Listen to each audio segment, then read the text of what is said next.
Good morning, dear children.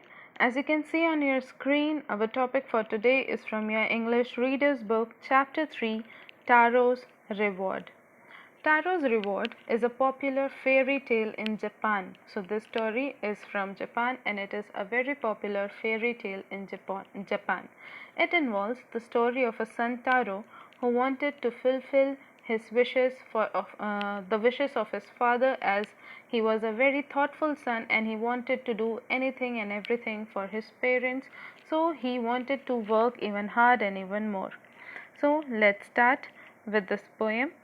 Taro was a poor boy. He was a woodcutter and he lived with his mother and his father on a lonely hillside.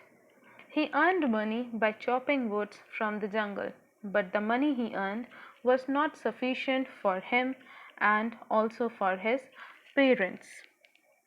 All day long he chopped wood in the forest. Even though he worked very hard, he earned very little money, and which made him very sad because he wanted to do everything for his parents. Whatever they needed, he wanted to fulfill their wish and their desires.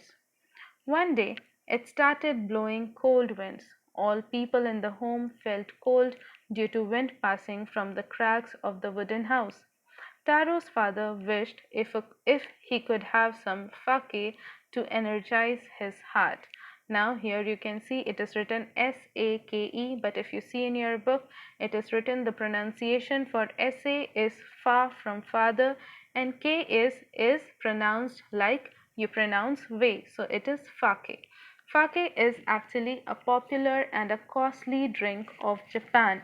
And now here Taro's father, that he only wished if he could have some sake so that it could energize his heart, because this drink was actually kind of energy drink.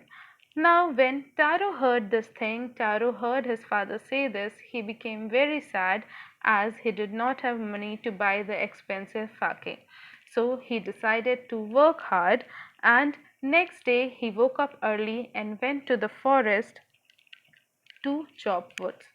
And when he went to the forest, as he was chopping and chopping and as he was cutting the woods, he just kept on doing that. And as soon as the sun climbed, Taro, he was so warm that he had to take off his jacket.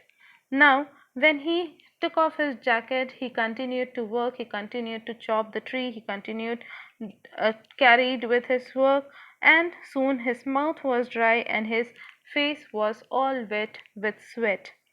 Now, when this happened, Taro again felt very sad. He felt very sad for his father and he wished that only that his father was also as warm as Taro was, because right now he was sweating, but his father at home, he was feeling cold and he was wishing to have some sake.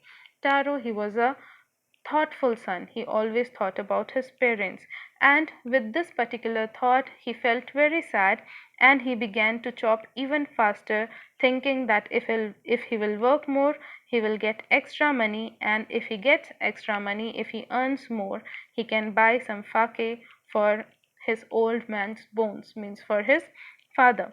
Then suddenly, Taro, he heard the sound of falling water. It shocked him because there was no river there earlier. Since he was also thirsty, he followed the sign of the river. Now, when he followed the sign of the river, he just saw there was a river where there was a waterfall actually. So as soon as he followed the sound of water, he found a waterfall behind the rock. He went near to the fall and put his hand in the water. As he was thirsty, he wanted to drink some water for his own, but when he put his hand in the water, to his amaze he discovered that water was not actually water, but it was sake. He again checked the water, he again tasted it, and again the same taste he got. Now he became very happy and he had some pitcher, so he filled some sake in his pitcher.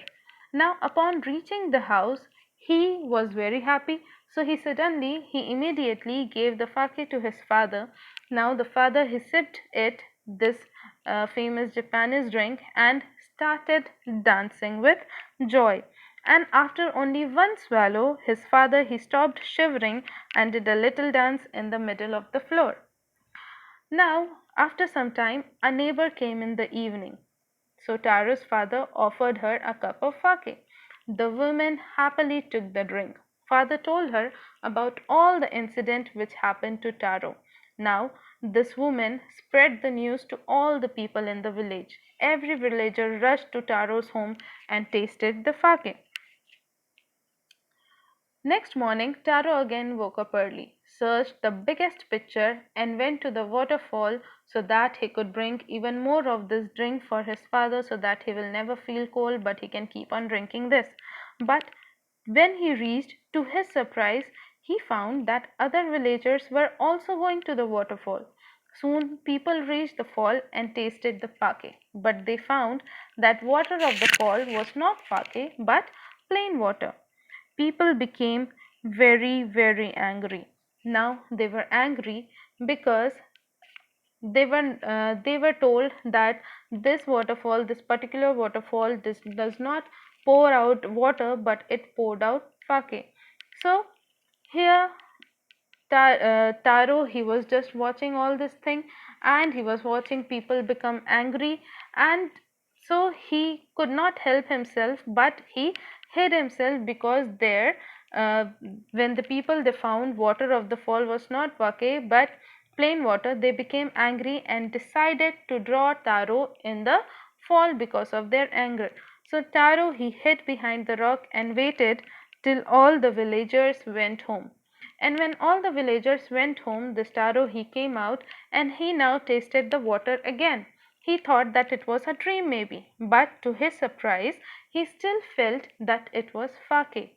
Actually, the thing is, the fall was giving Taro a sake, while to villager it was giving plain water. Why was it? Because it was a magic waterfall, and Taro, he was a thoughtful son. He wanted to give this sake not to himself but to his father so that he can not feel cold and he can stay happily in his home.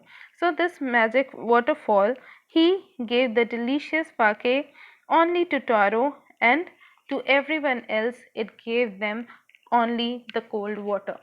The story of Taro's care for his parents reached the king. So, and the emperor now, he knew about the magic waterfall and also about the Taro. So now, when he came to know about it, he rewarded and he awarded Taro 20 pieces of gold to encourage other children to take care of their parents and to obey their parents. So here in this story, we do not just read a story, as in the beginning we already saw that it is actually a fairy tale which is very famous in Japan. So why do you think this story is very famous in Japan? This is because this story consists of a moral. What is that moral? That we should take care of our parents and elder. God helps only those person who takes good care of their parents. As you can see, this magic waterfall also gave a delicious drink, sake, which is very special and very expensive drink of Japan. It gave it only to Taro, and it gave it to Taro because he was a very thoughtful son. And to other people who went there in search for sake, they only got cold water from the stream. But again, when Taro went, he again got the same drink. And also, when this happened, this fairy tale, this tale actually, this story reached to the king, the emperor of that country, and he also rewarded Taro because he also came to know that Taro, he was a thoughtful son and he wanted to do all the good things for his parents. So he rewarded him with 20 pieces of gold, and not only that, he also named the beautiful fountain in their city after Taro. So now that fountain was also named after Taro. So it is really a very beautiful award, not because he did something great but only because he took very good care of his parents and he obeyed his parents. He also honored his parents, and the emperor, he wanted to encourage all the children to obey and to honor their parents. So I believe that You understood what this chapter wants to tell you, you understood what this chapter wants to explain to you, and whatever the moral the story consists of, I believe that you understood that as well. So go through the chapter, go through each and every word. If you have any doubt, please write it down in your copy, so whenever we meet again for our live session, for Q&A session, we can discuss the doubts together and I can clarify the doubt for you. So until then, stay at home, stay safe, and take care of yourself.